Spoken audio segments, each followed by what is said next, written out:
News 46. Local coverage you can count on.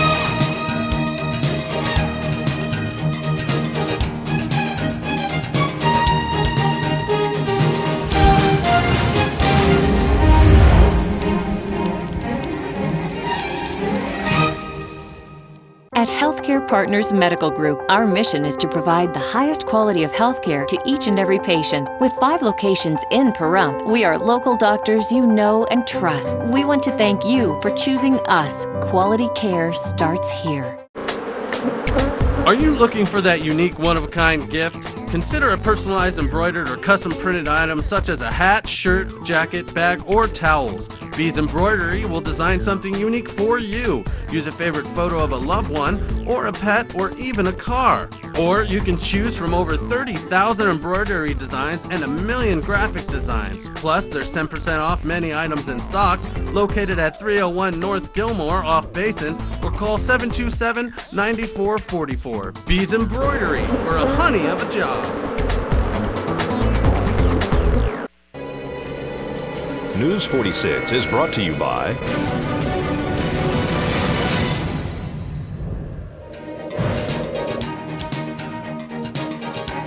Healthcare Partners and Humana. News is also brought to you by Barry Levinson and Associates, Pahrump's Bankruptcy Center. When it comes to important matters like bankruptcy, call an experienced, compassionate attorney. Call the Bankruptcy Center of Pahrump. Call 775-727-4747.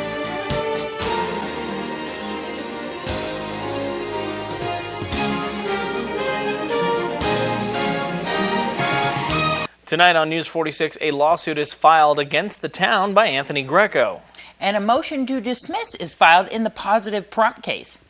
And Commissioner Hollis will speak at the Pahrump Valley Historical Museum. News 46 starts now. You're watching KPVM News 46 with Rick Vale and Rhonda Van Winkle. Local coverage from Deanna O'Donnell. News 46. Local coverage you can count on.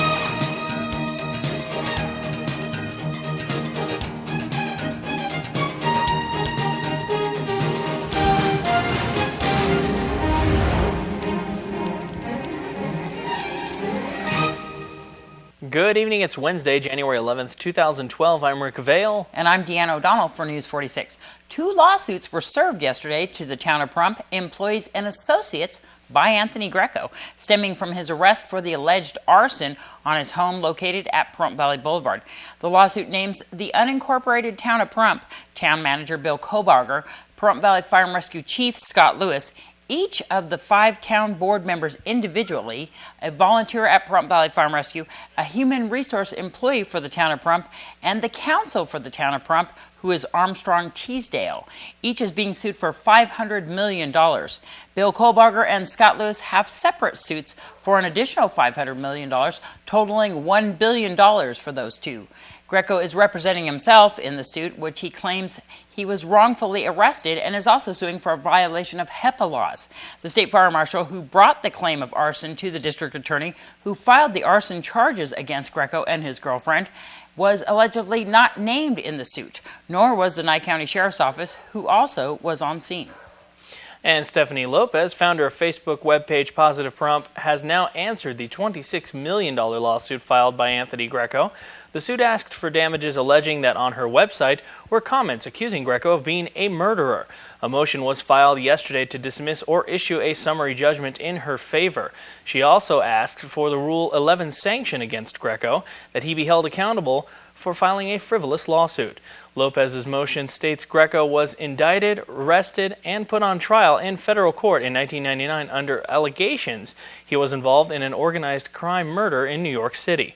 The charges against Greco were dropped in 2002. The Department of Employment, Training and Rehabilitation discovered that a computer error is causing issues processing claims for benefits this week. The issue could result in some claimants receiving their unemployment insurance benefit payments late.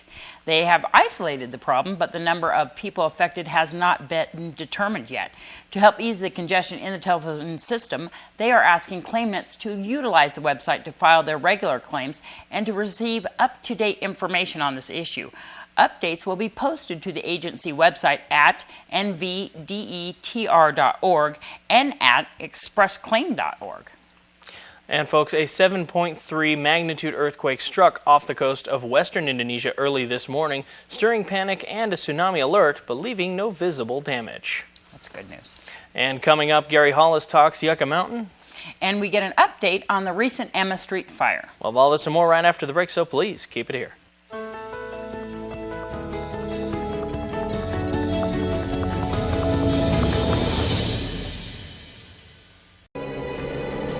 News 46 is brought to you by Pahrump Dermatology and Skin Cancer. When you need the best dermatology care in Pahrump, call Pahrump Dermatology and Skin Cancer, 775-727-9800.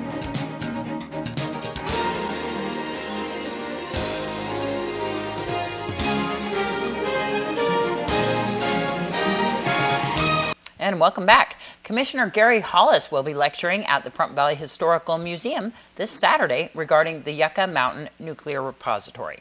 Yes, I am. I'm going to be discussing a look at Yucca Mountain Repository. I know that the repository is still, you've been speaking in Washington about it, and it's still kind of up in the air, even though a lot of people think it's completely over with, but it's really not, is it? Is a repository needed for nuclear waste in this country? What's happening to the nuclear waste right now at this point? Well, the nuclear waste right now is being stored on site in dry cask storage. You asked me whether a repository is needed.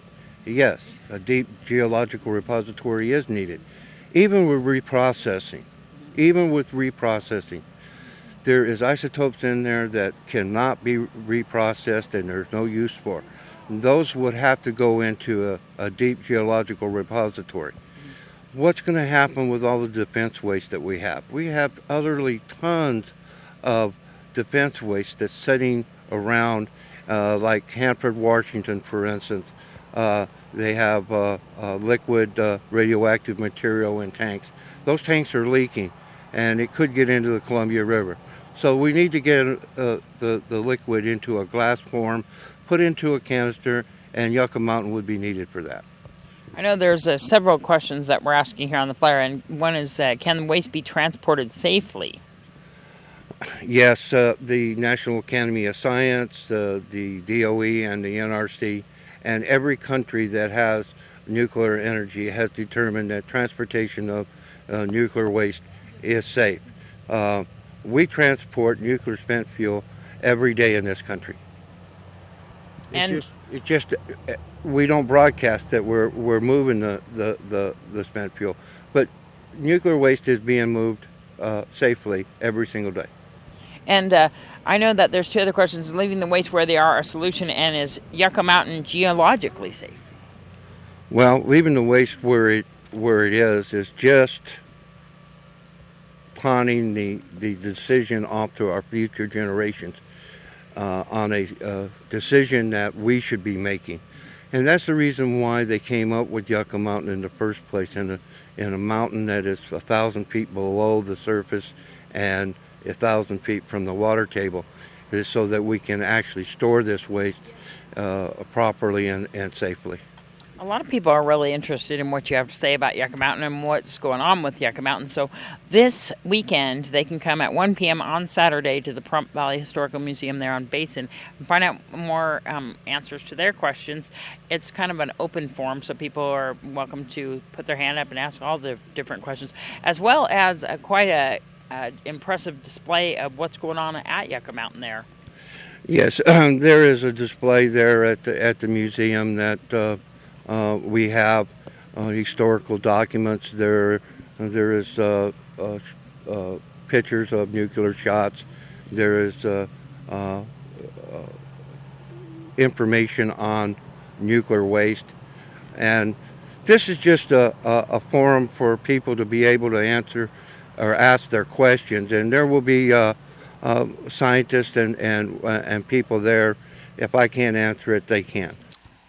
Well, Fire Chief Scott Lewis updates us on the Emma Street fire, which occurred last Monday. Yes, we did. We had a report of a structure fire. It was reported to be a bedroom fire with rapidly advancing conditions, and the occupants were evacuating. Upon arrival, we did in fact find a one-story single-family dwelling.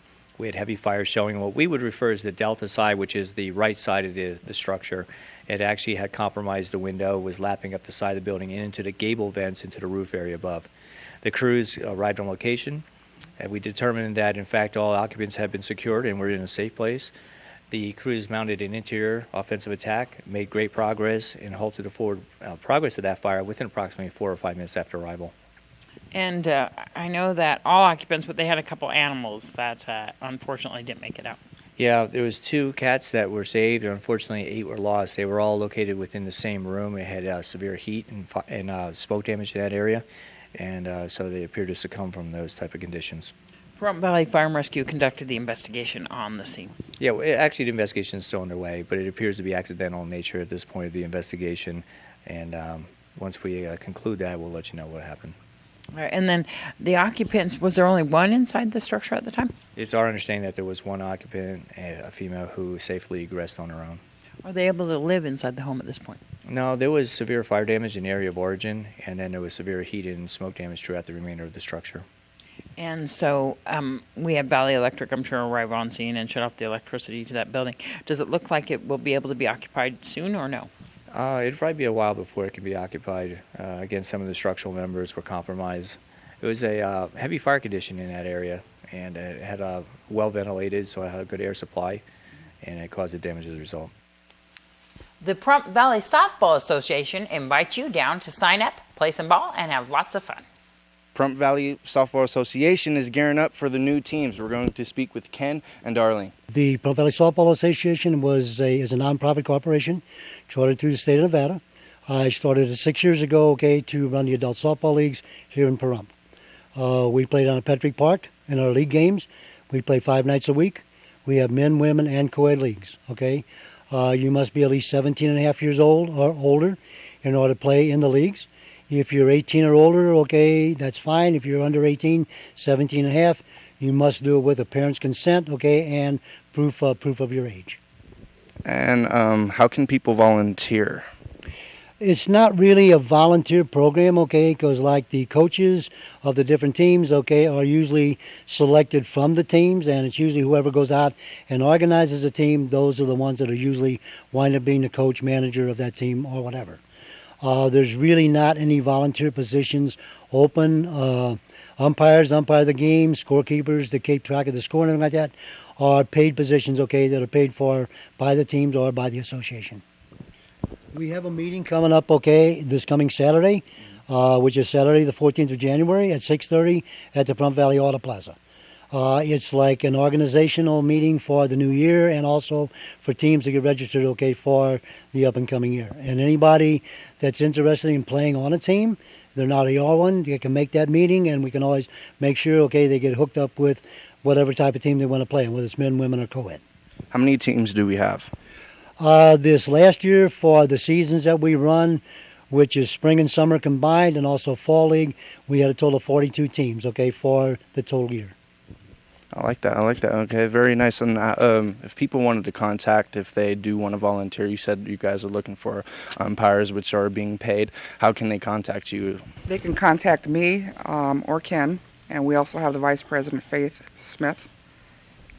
Do you guys have a website? We're in the process, of setting one up, all right? Right now we don't. We are on Facebook. You can just go into Facebook and type in PVSA, and it'll take you to our page. All right, or you can call me, which is 727-6413. Or our Vice President and Secretary, which is Faith Smith. She's at 1-702-340-8861. Are your games only in Pahrump? Which park are they? Is it at? We play all of our games, down at Petrick Park. Sometimes when we have tournaments during the year, if they're large enough, we also possibly have to use the fields over at Ian Dutch. So basically, they're basically all home games, no away games. No, the leagues, okay, are strictly all league, just played here in Pahrump. They're doubleheader leagues, okay, so every night a team would come out and play. They would always play 2 games. And once again, that's this Saturday at 6:30 p.m. You can meet them at Pahrump Valley Auto Plaza. You can reach them at 727-6413. I'm Nathan Hollenbeck for News 46. Thanks so much, Nathan. The Pahrump Valley Youth Softball Association will be holding sign-ups tonight at Ian Deutsch Memorial Park from 5 to 7 p.m. And that one was for the adults. That's this weekend, but tonight for youth. And we'll have more on that tomorrow as well. All right, so this weekend for the big kids and tonight for the little kids, right? Exactly. There you go. All right, folks, so don't go anywhere. We're going to have your entertainment this week and weather coming up right after the break.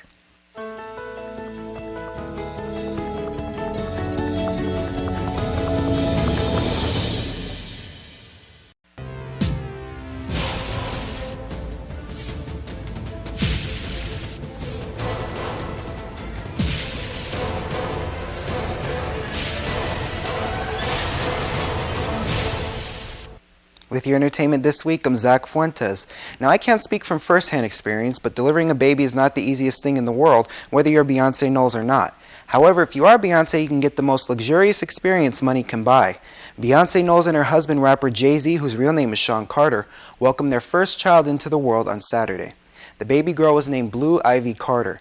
The couple allegedly spent $1.3 million to rent out a whole floor in a hospital on Manhattan's Upper East Side. In return for the cash, though, the hospital had to give in to certain demands. All the hospital staff had to turn in their cell phones so that unauthorized photos were not taken, and all security cameras as well had to be covered with tape. While the hospital agreed to demands from the couple's team, other patients in the hospital did not, and they weren't too happy with them. One man was kept from seeing his newborn twins who were in intensive care because Beyonce's bodyguards would not allow him through. However, the alleged nightmare is now over as Baby Blue and her parents left the hospital at around 1:30 a.m. Tuesday and are now home. Well, Snoop Dogg was arrested on a marijuana possession charge this Monday in Sierra Blanca, Texas. Apparently, his tour bus was at a Border Patrol checkpoint, and a drug-sniffing dog led authorities to find a prescription bottle that was located in the back of the bus that contained cigarettes and 10 pounds of marijuana. The rapper was arrested and charged with a misdemeanor and is ordered to appear in court on or before the 20th of this month. He has been charged for the same thing back in 1998, 2001, 2 times in 2006, and 1 more time in 2007. Snoop Dogg did acquire a medical marijuana license in California for headaches and blurred vision. Snoop Dogg is not the only celebrity who have been caught with marijuana at this very same checkpoint. Others like Paul Wall, Willie Nelson, and Johnny Cash have also had run-ins with authorities at that same spot. Unfortunately, there is some bad news for fans of rock band Black Sabbath. The reunited group was to be a headliner for the 2-weekend Coachella Music and Arts Festival, but they had to pull out due to guitarist Tony Iommi's cancer diagnosis. The musician is consulting with doctors to establish the best possible treatment plan, as he is still in the early stages of lymphoma. News of Tony Iommi's diagnosis comes just as the group's original members, including frontman Ozzy Osbourne, are releasing their first album in almost 33 years. He still does at this point plan on going along with the group on their European tour.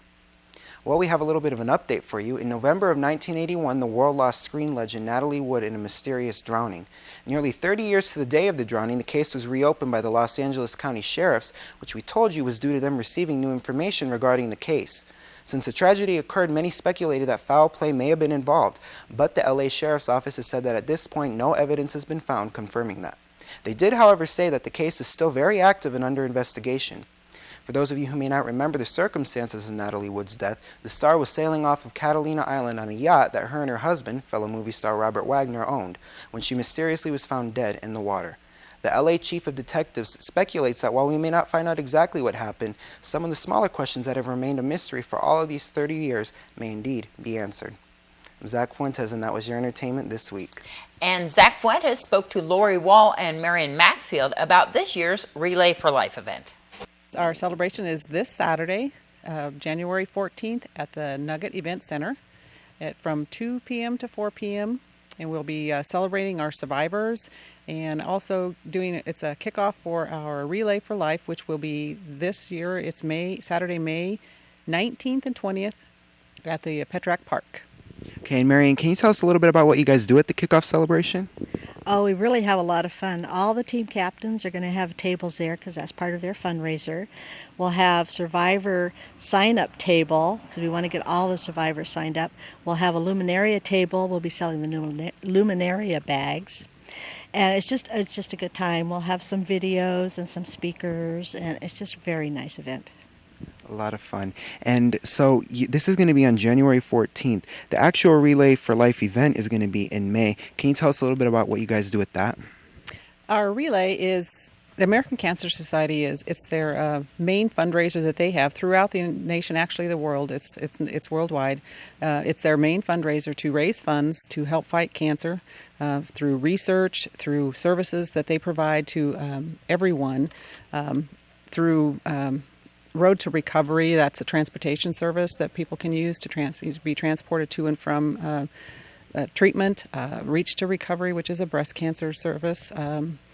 We have services here in Pahrump. It's called our Cancer Patient Gift Closet. All the money raised helps support all of these services, including the 1-800 number that they have, where you can call 24 hours a day, 7 days a week, and also the cancer patient website, it's cancer.org, which is available, of course, 24 hours a day also for people that are maybe have family that's been recently diagnosed, or cancer patient themselves have been diagnosed. They can ask questions and get a live person every time they call, or go online. They can ask a question and someone will answer them. Great. And Marion, how can people who maybe are suffering with cancer right now, how can they find out how to get the benefits that Relay for Life raises? Well, they can go online. They can go to Pahrump. The Pahrump site for Relay for Life is relayforlife.org/PaHrumpNV, or cancer.org. There's ACS.org. Oh my gosh, there's just all kinds of sites online. They can call 1-800-227-2345. They can come to the kickoff party. There'll be all kinds of information there at the kickoff party, and just check out, see what we're all about. If you've never been to any of the Relay events, now's a good time to come to the kickoff party. There'll be all kinds of information there, and it's just fun. It's a fun event. And so the actual event is going to be for Relay for Life is going to be May 19th through 20th, and the kickoff party is going to be this Saturday, January 14th. If people want to go to the kickoff party once again, how can they find out about that, and how can they reach you? If they have any questions, they can call me directly. My phone number is 775-209-0385. If I can't answer right away, I will call them back as soon as I can. All right, so I'm calling it, all right? This is like the worst winter ever. We've had no snow. It's barely been, we haven't even hit the teens. I know, usually we have some kind of dramatic, either really cold or rain or something. Nothing. It's really lame. I'm pissed, and I'm calling it worst winter ever. But nevertheless, we're going to check in with Zach after the break and see if this horrible winter chill is going to continue.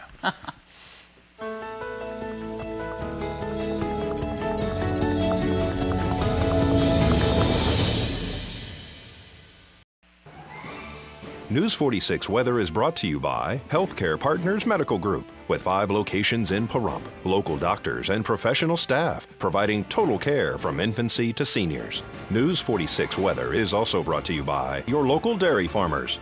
Dairy products are very important in maintaining a healthy body. For more information, you can visit their website at nevadadairycouncil.org. News 46 Weather is also brought to you by Humana.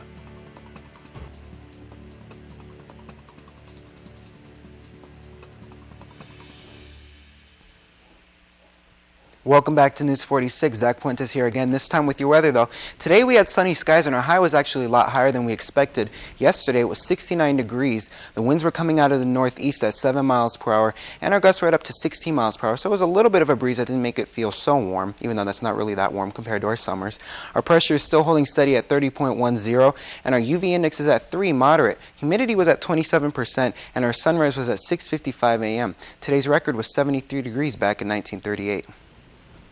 And now looking at tonight, it looks like we're going to have clear skies. Our low is going to be 24 degrees. The winds are going to come out of the northeast at 5 miles per hour. Gusts are going to be at up to 8. And our humidity is going to be at 34%. Tonight's sunset looks like it was at 4:48 p.m. And our record for tonight was 14 degrees back in 1937. Tomorrow, once again, we're going to have sunny skies. Our high is going to go down almost 10 degrees, though. At 59 degrees, it looks like. Our low is going to be 26 degrees. The winds are going to come out of the east-northeast at 5 miles per hour. Gusts are going to be at up to 6, and our UV index is still staying the same at 3, moderate, as well as our sunrise, which is going to remain at 6:55 a.m. Tomorrow's humidity looks like it's going to be at 27%. And now taking a look at our 7-day forecast, Thursday and Friday will be sunny. Saturday looks like it's going to bring us a little bit of clouds, and Sunday even more so. But Monday it'll be sunny once again, and then Tuesday kind of do like the reciprocal thing. It's going to be mostly cloudy, and then Wednesday we're just going to have a little bit of clouds, not too bad. Our highest high is going to be 64 degrees, and our lowest low looks like it's going to be 26 degrees tomorrow. And today's worst weather was in Rosetta, Kentucky, where they had rain. Back to you. I think you're right. I think we're going to have spring and hardly even hard weather. Spring's coming, February. Here it is. Can't wear those sweaters you were talking about. All right, the West Branch of the Red Rock Audubon Society will meet on Monday, January 23rd at 6 p.m. at the Cooperative Extension Annex at 1651 East Calvada Boulevard. For more information, you can call Richard at 727-0645. And the Cornell Lab of Ornithology is having its Great Backyard Bird Count from Friday, February 17th through Monday, February 20th, 2012. This is a great opportunity to enjoy birding and to get to know each other better. For further information about the Great Backyard Bird Count, you can go to www.bird.source.org/GBBC, right there on your screen. And if you wish to participate in the Pahrump Backyard Bird Count, you can contact Darlene at darlenefeener@att.net. And Domino's Pizza is holding a special for Customer Appreciation Month. You can order a large sausage, pepperoni, or cheese pizza for only $5. If you have this delivered, you can order 2 or more. Make sure to tell them that you heard it on KPVM. And folks, that's going to do it for this edition of News 46. I'm Rick Vale. And I'm Deanna O'Donnell. And from everyone up here on the Hill at KPVM, we wish you a safe evening, and we'll see you here again tomorrow night. Until then, good night, Pahrump.